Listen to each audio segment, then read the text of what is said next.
तो नीतीश कुमार भी उनके सरनाम गोस्वामी हैं, एक समय आपके नेताजी भी थे, तो कैसे बदल जाता है?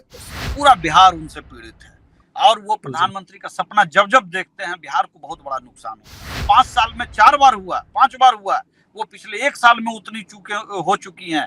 आप जो सुरक्षित नहीं है तो बिहार की जनता किस तरह से सुरक्षित रहेगी? कुमार जी को नहीं मालूम है पूरी दुनिया में जिस देश में सबसे पहले शराबबंदी हुई थी वहीं पे ड्राई नशा का चलन बढ़ा था। नमस्कार, भारत लाइव देख रहे हैं आप। उपेंद्र कुशवाहा ने जब से अपनी राजनीतिक नई पार्टी बनाई है तब से जदयू और उनके बीच जो बम गोले हैं वो लगातार चल रहे हैं। दोनों खेमों की तरफ से एक दूसरे को छोटा दिखाना लगातार प्रयास जारी है। उपेंद्र कुशवाहा जी की तरफ से कई बार आपने देखा है कि राहुल कुमार जी, जो कि हमारे साथ आज मौजूद भी हैं, इन्होंने बहुत कंस्ट्रक्टिव क्रिटिसिज्म किया है नीतीश कुमार का। पहले नीतीश कुमार से थे, ये भी ये कहते हैं, बाद में कैसे वो कमजोर हुए, वो सारी बातें इन्होंने बताई हैं। लेकिन आज इन्हें बुलाने का प्रयोजन ये है कि नीतीश सरकार में कुशवाहा मंत्री हैं जयंत राज, उन्होंने उपेंद्र कुशवाहा पर कुछ आरोप लगा दिए हैं, कुछ आक्षेप लगा दिए हैं और उनकी राजनीति को बहुत छोटा आंकने की कोशिश की है। उन्होंने जो बयान दिया है वो मैं बता रहा हूँ आपको। उन्होंने कहा कि 14 से 24 के बीच उपेंद्र कुशवाहा के आंख की रोशनी कमजोर हुई है, उनके चश्मे का पावर बदला है, उन्होंने उस चश्मे के पावर को फिर इंप्रूव नहीं किया, इस वजह से उनकी दृष्टि जो है वो कमजोर हो गई है राजनीतिक रूप से। फिर दूसरा जो उन्होंने आरोप लगाया वो कहा है कि भाजपा से बहुत अनुनय विनय करके भाजपा की अनुकंपा पर ये एनडीए में गए हैं और वहां भी सीटों की इनको बहुत गुंजाइश नहीं है, मिल भी जाती है तो हारेंगे ही। ये दो बड़ी बातें, आलोचनाएं की गई उनकी तरफ से। राहुल जी, क्या कहना चाहिएगा? आप ही के समाज के नेता हैं। देखिए, सबसे पहले बात तो हम समझते हैं कि माननीय उपेंद्र कुशवाहा जी के सामने जयंत राज जी की कोई बात करने का कोई मतलब नहीं है। आपको पता है कि वो अपनी पिताजी की विरासत की राजनीति की वजह से आज वो राजनीति में है। उनके पिताजी रिटायरमेंट लिए और नीतीश कुमार जी की ये आदत रही है अभी से नहीं, 90 के दौर से, कि वो हमेशा बड़े कद के नेता को, जब उनको ये खतरा लगता है माननीय नीतीश कुमार जी को कि कल वो हमसे ज्यादा बढ़ जाएंगे आगे, मैं कई नाम ले सकता हूँ, माननीय शरद यादव जी हैं, दिग्विजय सिंह जी हैं, शकुनी चौधरी जी हैं, और इस तरह के 1 दर्जन नाम मैं आपको ले सकता हूँ, जिसमें कि नीतीश कुमार जी ने यह भरपूर कोशिश की है कि जो कोई भी उनके सामने कद बढ़ा करके आगे बढ़ने की कोशिश किया या जनता ने जिसको ज्यादा प्यार देने की कोशिश की, नीतीश कुमार जी ने उसके कद को छोटा करने का प्रयास किया। जनता दल यूनाइटेड में जयंत राज की हैसियत, मैं हैसियत की बात कर रहा हूँ, मैं हैसियत मतलब राजनीतिक हैसियत की बात मैं कर रहा हूँ, वो नगण्य है। सिर्फ उनका इस्तेमाल किया जा रहा है और जो अपने पिता की वजह से राजनीति में स्थापित हुए हों, जिनका अपना कोई कद नहीं है, उनको इन चीजों पर बोलने का कोई अधिकार नहीं है। जब पूरे बिहार के अंदर मैंने दिग्विजय बाबू का नाम लिया, मैंने शरद जी का नाम लिया, मैंने जॉर्ज फर्नांडिस साहब का नाम लिया, ये तमाम नेता बड़े नाम हैं, सम्मानित लोग हैं, लेकिन नीतीश कुमार जी ने जिन लोगों को राजनीतिक तौर पर खत्म करने का प्रयास किया, उसमें अगर सिर्फ एक शख्स अगर आज भी राजनीति में अपनी रीढ़ सीधी रखे हुए है तो उस व्यक्ति का नाम है माननीय उपेंद्र कुशवाहा। 10 बार उनको विखंडित करने का प्रयास किया नीतीश कुमार जी ने। मैं आपको एक और बात बताता हूं, नीतीश कुमार जी माननीय उपेंद्र कुशवाहा जी की उपयोगिता किस तरह से करते रहे हैं या उनके लिए किस तरह से उपयोगी रहे हैं या किन किन मौकों पर माननीय उपेंद्र कुशवाहा जी ने उनका साथ देने का काम किया है, मैं 2-3 उदाहरण मैं आपको देना चाहता हूँ। जब नीतीश कुमार जी बिहार की राजनीति में स्थापित हो रहे थे तो जिस कुर्मी महारैली से वो स्थापित हुए, आपको मैं बता दूं कि वो कुर्मी महारैली किसी और व्यक्ति ने किया था, सामाजिक संगठन ने किया था। माननीय उस समय के विधायक थे सतीश कुमार जी, हमारे पिता जितेंद्र नाथ जी और उस तरह के दर्जनों नेता थे जो उस कुर्मी महारैली को आयोजित किया। वो सिर्फ कुर्मियों का आंदोलन नहीं था, तमाम समाज का आंदोलन था, लेकिन उस वक्त नीतीश कुमार जी नेता थे तो उसका फायदा उनको मिला। लेकिन माननीय उपेंद्र कुशवाहा जी के साथ कई बार उन्होंने आंदोलन किए, कार्यक्रम किए। पहले माननीय उपेंद्र कुशवाहा जी का नाम उपेंद्र सिंह था। नीतीश कुमार जी ने इस्तेमाल करने के लिए, ये बिहार के पूरे कुशवाहा समाज के बीच अपनी पैठ बनाने के लिए उन्होंने रिक्वेस्ट किया कि आप अपना नाम उपेंद्र सिंह की जगह पे उपेंद्र कुशवाहा रख लें। और उसी दिन से माननीय उपेंद्र कुशवाहा जी का नाम स्थापित हुआ और इसका राजनीतिक फायदा इस समाज से ज्यादा नीतीश कुमार जी को मिला। और जब कभी भी नीतीश कुमार जी 2020 का विधानसभा के अंदर जब माननीय तेजस्वी यादव जी ने जिस तरह की ओछी हरकत करते हुए जिस तरह की बयानबाजी की, मैं उस बयान पर नहीं जाना चाहता हूं, लेकिन माननीय उपेंद्र कुशवाहा जी ने इसका जवाब ट्वीट के माध्यम से तुरंत दिया। और उसी के बाद नीतीश कुमार जी जब कमजोर हो गए थे, उनको लगा कि एक ऐसा मौका है जहां पे उपेंद्र कुशवाहा हमारे साथ आ सकते हैं, तो इनका इस्तेमाल किया जाए। और नीतीश कुमार जी अपनी मजबूती के लिए माननीय उपेंद्र कुशवाहा जी का इस्तेमाल किया। देखिए, मैं वही नमन यात्रा की मैं बात कर रहा था, उसमें आपने देखा शेखपुरा में, नवादा में, सीतामढ़ी में, सुपौल में, मोतिहारी में, कम से कम मैं 1 दर्जन जिलों की मैं बात कर सकता हूं जहां पे माननीय उपेंद्र कुशवाहा जी को चाहने वाले लाखों की संख्या में है। ये राजनीतिक स्थिति माननीय उपेंद्र कुशवाहा जी ने अपने संघर्षों से, अपने त्याग से, अपने बलिदान से, राज्यसभा की सीट उन्होंने बलिदान किया। उन्होंने पिछड़ों, अति पिछड़ों, दलित, महादलित, गरीब सवर्णों को न्यायपालिका में आरक्षण दिलाने के लिए, न्यायपालिका में भागीदारी देने के लिए उन्होंने मंत्री पद से भी इस्तीफा देने का काम किया। जिन किन्हीं को ये लगता होगा कि वो सिर्फ पिता की बनाए विरासत की वजह से राजनीति करके सफल हो जाएंगे, एक टर्म हो सकते हैं, लेकिन उसके बाद आपको जनता का दिल जीतना होता है। माननीय उपेंद्र कुशवाहा जी ने पूरे बिहार के अंदर लाखों युवाओं को मौका दिया। लाखों युवाओं ऐसे जो कुशवाहा समाज से आते हैं, कुर्मी समाज से आते हैं, अति पिछड़े धानुक समाज से आते हैं, उनको लेकर के चलने का काम किया। मैं सिर्फ कुशवाहा समाज की बात में नहीं कर रहा हूं नमन जी, मैं आपको एक और बात मैं बताऊं। इस बिहार के अंदर धानुक समाज से एक स्वतंत्रता सेनानी आते हैं, उनका नाम है शहीद रामफल मंडल जी। बिहार के अंदर राष्ट्रीय लोक जनता दल अकेली ऐसी पार्टी है जो पिछले कई महीनों से, और उसके पहले जब हम लोग रालोसपा में भी थे, उसके पहले जब हम लोग जदयू में भी गए थे, तो लगातार हम लोग रामफल मंडल जी की शहादत को लेकर के पूरे बिहार के अंदर पहली बार हम लोग ही थे जो इस सवाल को लेकर के आगे चलने का काम किया। अभी आपको पता होगा मेडिकल कॉलेज को लेकर के उनके नाम पर डालने के लिए हमने कहा कि आप तमाम स्वतंत्रता सेनानियों को, शहीदों को सम्मान देते हैं, लेकिन अति पिछड़ा धानुक समाज से आने वाले रामफल मंडल जी को आज तक कोई बिहार ने कोई सम्मान नहीं दिया। बिहार के अंदर, पटना के अंदर उनकी एक बड़ी मूर्ति होनी चाहिए, उसका सम्मान होना चाहिए, उस पर राजकीय मेला होना चाहिए, कुछ और भी चीजें होनी चाहिए, लेकिन आज तक तो नीतीश कुमार जी नहीं कर पाए। तो राहुल जी, मैं अंतिम माननीय उपेंद्र कुशवाहा जी सिर्फ कुशवाहा समाज नहीं बल्कि सभी समाज के बीच उनकी अपनी एक पहचान है, और जयंत राज जी को ये नहीं भूलना चाहिए।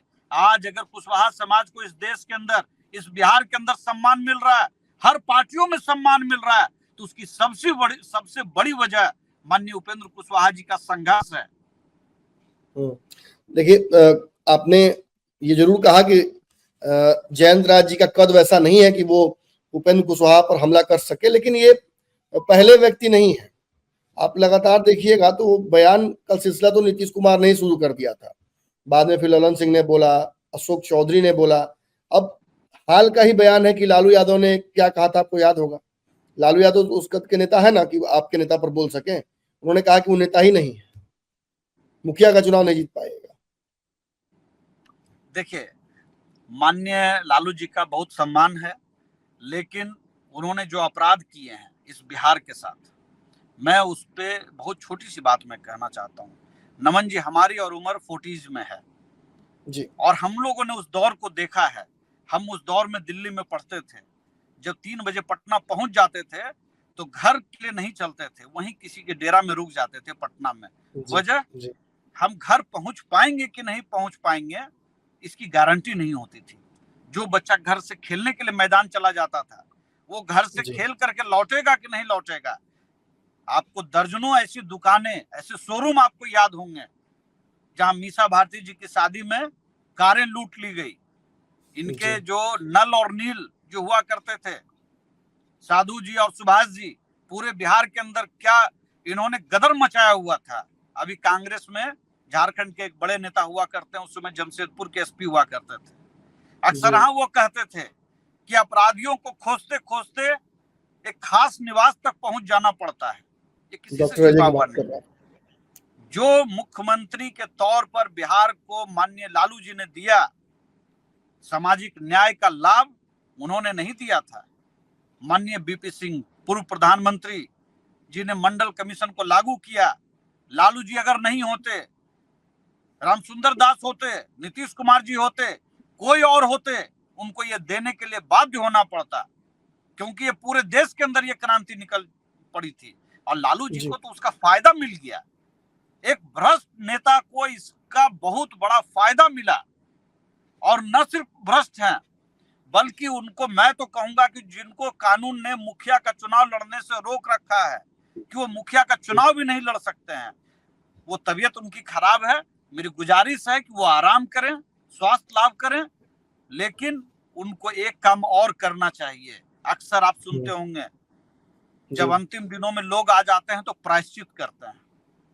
माननीय लालू जी से मेरा आग्रह होगा विनम्रता से कि उनके माननीय लालू जी और राबड़ी देवी जी की सरकार में जिनके बच्चे घर लौट नहीं पाए उनके जंगल राज की वजह से, जिनकी रोजी रोटी छिन गई, जो लाखों लोग बिहार से पलायन करने को मजबूर हुए, एक दिन टीवी पर आ करके भले वो कह दें कि माननीय उपेंद्र कुशवाहा जी नेता नहीं है, हम एक पल के लिए स्वीकार भी कर लेंगे, लेकिन पूरे परिवार को पूरे बिहार के सामने करबद्ध माफी मांगनी चाहिए उन लाखों परिवारों से, उन करोड़ों परिवारों से, उन करोड़ों लोगों से जिन्होंने इस बिहार के यौवन के 15 साल बर्बाद कर दिए। राहुल जी, आपने तो बहुत सारे आरोप लगा, राहुल जी बहुत सारे आरोप लगा दिए आपने लालू परिवार पर। आपके नेता जी अगर कोई आरोप, नुमान जी, अगर कोई आरोप अगर गलत है तो आप मुझे बताइए। 1990 से लेकर के 2005 के दौर में अगर आपकी गाड़ी से 2 बंदूक की नल नहीं निकली रहे तो आपकी सुरक्षा की गारंटी नहीं है। देखिए, आप जहाँ एक तरफ ये कहानी दिखा रहे हैं, आप राहुल जी जहाँ एक तरफ ये कहानी दिखाने की कोशिश कर रहे हैं, वहीं दूसरी तरफ कहानी यह है कि आपके नेता खुद उन्हें सामाजिक न्याय का पुरोधा बोल चुके हैं। नीतीश कुमार भी यादव के पास नतमस्तक कल भी आपको याद होगा नीतीश कुमार जी मुलाकात करने गए थे जब ये खबर मिली कि लालू यादव पुनः जेल जा सकते हैं। जो मेडिकल ग्राउंड्स पर उन्होंने लीव ली है, वो हो सकता है कि सीबीआई ने जो मामला बढ़ाया है वो उनके फेवर में न जाए, उन्हें फिर जेल जाना पड़ सकता है। तो नीतीश कुमार भी उनके शरणम गच्छामी हैं, एक समय आपके नेताजी भी थे, तो कैसे बदल जाता है परिस्थिति? चीजें बदलती नहीं है। जब माननीय लालू जी, मैंने पहली वक्तव्य में भी कहा कि वो वरिष्ठ नेता रहे हैं, सामाजिक न्याय में बीपी सिंह जी की वजह से पूरे देश के अंदर जो प्रभाव हुआ, मुख्यमंत्री के तौर पर माननीय लालू जी ने बहुत काम किया, इसमें कोई दो राय नहीं है। सामाजिक न्याय के मामले में जो मौका माननीय बीपी सिंह जी ने पूरे देश को दिया, उसका फायदा लालू जी को भी मिला और उसका फायदा गरीबों को भी मिला। सामाजिक न्याय में कुछ हद तक काम हुए, लेकिन आखिर ऐसी क्या परिस्थिति बन गई थी 1994 में, जब इस बिहार का कुर्मी, कुशवाहा, धानुक, अति पिछड़ा, दलित, महादलित सब लोग विद्रोह करने पर उतारू था, क्योंकि सामाजिक न्याय को उन्होंने सिर्फ माई समीकरण में बदलने का काम किया। और सिर्फ माई समीकरण का नहीं, बल्कि मेरा यह मानना है कि यादव समाज को भी उसका बहुत नुकसान हुआ, मुस्लिम समाज को भी उसका बहुत नुकसान हुआ। माई का मतलब हम लोग मुस्लिम और यादव समझते थे, लेकिन माननीय लालू जी सीधा समझते थे, एम बाई मतलब माई, माई मतलब मेरा, मेरा मतलब मैं, मेरी पत्नी, मेरा बेटा, मेरी बेटी, और तमाम नाम आपके सामने खुले हुए हैं, कोई नाम मुझे अलग से बताने की जरूरत नहीं है। इसलिए सामाजिक न्याय का फायदा सिर्फ 4 साल बिहार को मिला। जी राहुल जी, अंतिम सवाल है मेरा। मुंबई वाली बैठक होने वाली है, खबर तो आप लोग को भी लग गई होगी, आप लोग भी इस अंदाजे में थे कि नीतीश कुमार को कुछ मिलने वाला नहीं है। संयोजक बनाए जा रहे हैं, 11 सदस्यीय टीम की बात आ रही है, ये भी खबर आ रही है कि सोनिया गांधी चेयरपर्सन रहेंगी। तो कहीं ना कहीं नीतीश कुमार की तो एक बड़ी जीत है ना राष्ट्रीय राजनीति में, आज उनका पदार्पण हो गया ऑफिशियली। देखिए, नीतीश कुमार जी लंबे समय तक बिहार के लिए काफी अच्छा योगदान दिए हैं, पूरा बिहार उनका आभारी है, लेकिन पिछले कुछ समय से जिस तरह की राजनीति वो कर रहे हैं, पूरा बिहार उनसे पीड़ित है। और वो प्रधानमंत्री का सपना जब जब देखते हैं, बिहार को बहुत बड़ा नुकसान होता है। बिहार के अंदर लालू जी को दोबारा स्थापित करने में नीतीश कुमार जी का जो प्रधानमंत्री बनने का जो सपना है, उसी ने 2015 में उनको दोबारा स्थापित करने का काम किया। और जिस तरह से 2022 में वो फिर दोबारा महागठबंधन बनाते हैं, सिर्फ एक सपने के लिए। और माननीय लालू जी भी उनको वो सपना दिखाते हैं, लेकिन वो भ्रम में बैठे हुए हैं। जितने देर माननीय ललन सिंह जी नीतीश कुमार जी से बात नहीं करते हैं, उससे ज्यादा वो तेजस्वी जी से बात करते हैं। लालू जी सिर्फ तेजस्वी जी को मुख्यमंत्री बनाने के लिए ये सब षड्यंत्र रच रहे हैं बिहार के अंदर। आप देखिए बिहार के अंदर, मैं जंगल राज की बात अभी कर रहा था जिसको आपने काटने का काम किया। मैं आपको याद दिलाना चाहता हूँ, कल 2 दिन 3 दिन के अंदर कई घटनाएं बिहार के अंदर घटी हैं। एक घटना में दरोगा को माफिया लोग गोली मार देता है, एक में एक पत्रकार को, हम भी पत्रकार रह चुके हैं, आप भी पत्रकार रह चुके हैं, आप जानते हैं कि पत्रकार दिन रात खतरों से खेलते हैं और उस पत्रकार को घर में जाकर के गोली मार दी जाती है। तो इससे बड़ा जंगल राज का उदाहरण क्या हो सकता है। और मैं एक बात बोलता हूँ, माननीय नीतीश कुमार जी, आप याद करिए पिछले 5 साल में, जो पहले का 4 साल है, इस 5 साल में 5 बार आपकी सुरक्षा में चूक हुआ, लेकिन पिछले 1 साल में 5 बार हो चुका। मतलब जो चूक पिछले 5 साल में 4 बार हुआ, 5 बार हुआ, वो पिछले 1 साल में उतनी चूकें हो चुकी हैं। आप जब सुरक्षित नहीं है तो बिहार की जनता किस तरह से सुरक्षित रहेगी। बिहार के अंदर जिस तरह से अभी टीचर को लेकर के बात चल रही थी, मैं एक लाइन खाली उस पर मैं बोलना चाहता हूँ। आपने कहा कि हम बीपीएससी से अच्छे शिक्षकों को भर्ती करेंगे, आपने निगेटिव मार्किंग हटा दिया। क्यों हटा दिया भाई? निगेटिव मार्किंग से क्या तुक्का मारने के लिए? या जो चर्चाएं आ रही हैं कि 5 लाख 10 लाख लेकर के सेटिंग हो रहा है, क्वेश्चन पेपर आउट हो गया। आपने तमाम एग्जाम्स देखे हैं बिहार के अंदर राजभवन और बिहार सरकार के अंदर जिस तरह से मतभेद चल रहे हैं यूनिवर्सिटीज को लेकर के, लॉ एंड ऑर्डर को लेकर के। अभी केंद्रीय मंत्री कल बिजली के आए थे, उन्हें कहा कि बिहार को सरप्लस बिजली मिल रही है, लेकिन घंटों बिजली यहाँ पे कटौती हो रही है। और इस देश के अंदर सबसे महंगी बिजली अगर किसी राज्य को मिलता है तो बिहार है। सबसे महंगा डीजल और पेट्रोल अगर किसी राज्य में मिलता है, आप दिल्ली से तुलना कर लीजिए। केजरीवाल जी से मिलने ये रोज जाते हैं, केजरीवाल जी से पूछ लेते डीजल का दाम उनके यहाँ कितना है। उनके यहाँ डीजल का दाम 80-82 रुपए लीटर है, यहाँ पे 95 रुपए लीटर है। तो आप किस तरह का सुशासन की बात कर रहे हैं? आपने शराबबंदी के नाम पे बिहार के अंदर अपराधियों का एक बड़ा नेक्सस खड़ा कर दिया है। और सब चीज छोड़ दीजिए, एक उड़ता पंजाब एक फिल्म आई थी, नुमन जी, हम और आप सब ही हुआ है। आपको मालूम होना चाहिए बिहार के अंदर नारकोटिक्स विभाग के लोगों से बात करिए। बिहार एक नया हब बनने जा रहा है नारकोटिक्स ड्रग्स का। नीतीश कुमार जी को नहीं मालूम है, पूरी दुनिया में जिस देश में सबसे पहले शराबबंदी हुई थी वहीं पे ड्राई नशा का चलन बढ़ा था, बिहार फिर से उसी स्टेज में पहुंचता हुआ दिख रहा है। जिस तरह की स्थिति आज पंजाब के अंदर दिखाई पड़ रही है, वही स्थिति आने वाले दिनों में, क्योंकि सरकार आंकड़े नहीं जारी करना चाहती है, लेकिन आप नारकोटिक्स विभाग के किसी भी अधिकारी से बात कर लीजिए, आपको बता देंगे कि बिहार के अंदर सूखा ड्रग्स, ड्राई ड्रग्स का किस तरह से चलन बढ़ा है।